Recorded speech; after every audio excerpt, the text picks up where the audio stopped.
Hey everybody, it's Jason with Parallel Reality coming back with you here today with an article from the New York Post. This is dated August 13th, and this is a topic that has just annoyed me for a while because Democrats keep going around and say, like, oh, the crime rate's at a 50-year low, and it should come with the biggest asterisk you've ever seen in your life because, as it says right here in the headline, it says Democrats are hiding the rise in violent crime with tricky statistics. So let's see what those idiots are doing here to basically lie to you because they don't have anything else to do, I guess. It says, make no mistake, violent crime was up under Donald Trump. Minnesota Governor Tim Walz warned in his first speech as Kamala Harris's running mate. If you look up this at home, Transportation Secretary Pete Buttigieg claimed last month, you will know that crime went down under Biden and crime went up under Trump. Why would America want to go back to the higher crime we experienced under Donald Trump? It says, but the opposite is true. Between 2016 and 2020, violent crime fell by 17% under Trump and soared by 43% under Biden between 2020 and 2022. So, of course, news outlets routinely assert that Americans are mistaken in believing that violent crime is rising. On Monday, Axios had a typical headline. It says, new data shows violent crime dropping sharply in major U.S. cities. Or from NPR earlier this year, violent crime is dropping fast in the U.S., even if Americans don't believe it. And they don't believe it because, well, they're being lied to, and they can see it with their own eyes. But Democrats in the media don't understand the difference between the number of crimes reported to police and the total number of crimes. Right. Democrats are probably talking about the total number of crimes and not about the number of crimes reported to police. So let's go here and see what it says. There are two measures of crime. One, the FBI's NIBRS, or NIBRS, does anyone call it NIBRS? I don't know, I've never heard of this before, counts the number of crimes reported to police yearly. The other, the Bureau of Justice Statistics National Crime Victimization Survey, asks about 240,000 people each year whether they have been victims of crime in an attempt to measure both reported and unreported crimes. Here's a handy-dandy little chart. We're going to skip past that. So since 2020, these two measures have been highly negatively correlated. The FBI has been finding fewer instances of crime, but people are simultaneously answering in greater numbers that they have been victims. Not cutting that out.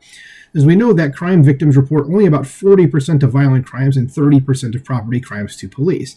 Prior to 2020, the FBI and NCVS numbers generally moved together. But every year from 2020 onward, these figures have moved in opposite directions. For instance, in 2022, the FBI reported a 2.1% drop in violent crime, but the NCVS showed an alarming increase of 42.4%, the largest one-year percentage increase in violent crime ever reported by that measure. This is part of the reason is that law enforcement in the United States has collapsed. Take, for example, cities like New York with more than 1 million people. So the FBI data shows arrest rates for reported violent crime in such cities plunged by more than half, from 44% in the 5 years before the COVID pandemic to just 20% by 2022, the largest drop ever. But that's because criminals since 2020 face a declining risk of arrest when committing crime. That's what I was thinking as I was reading that, is that there's less cops, which means less people are going to get caught for things, so there's going to be less criminals being arrested. Simple as that.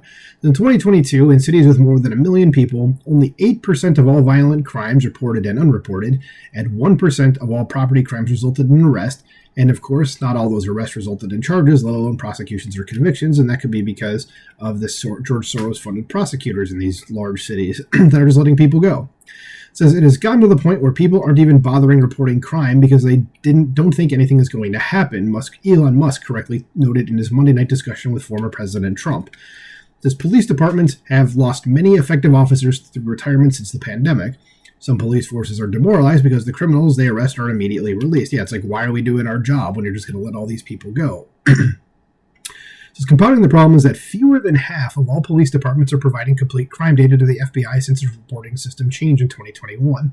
And this is the reason that I was always aware of that the crime rate was supposedly going down, was that there's just police departments are just not reporting it.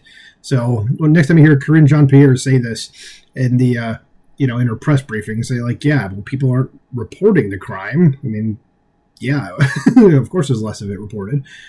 Or at least less of it showing. So it says, so it isn't surprising that reported and total crime rates are moving in opposite directions, but shockingly, the NCVS measure of reported crime has been moving in the opposite direction of the FBI's measure since 2020.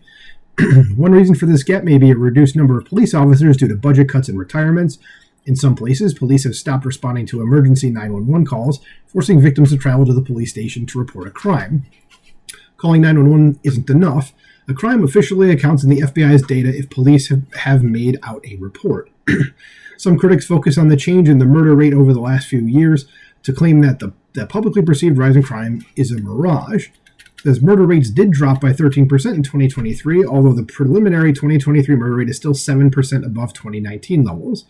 But the FBI's murder rate may be faulty too, says the Centers for Disease Control's measure doesn't match up with the FBI. So somebody is lying.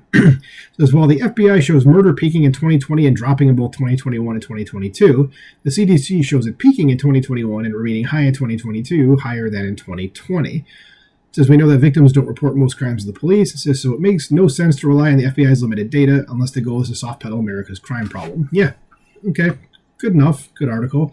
But yeah, I would say a lot of it is, as it says here, because people aren't reporting crimes, and then the departments are, the big cities aren't reporting their crimes either. So the Democrats, they tell you the very simple thing is that it looks like crime is going down, when it's like, well, you got to have like about 17 asterisks on there to explain why it's going down. And even then it's like, yeah, it's not really going down. No, is it? So again, this was something that annoyed me that I thought I would talk about pretty quickly, but there you go. So let me know what you think about this in the comments below. Did you believe the Democrats when they say stuff like this and they try to tell you that crime is going down? Or did you not? Let me know in the comments below. Like, share, subscribe, and I'll talk to you soon. Bye.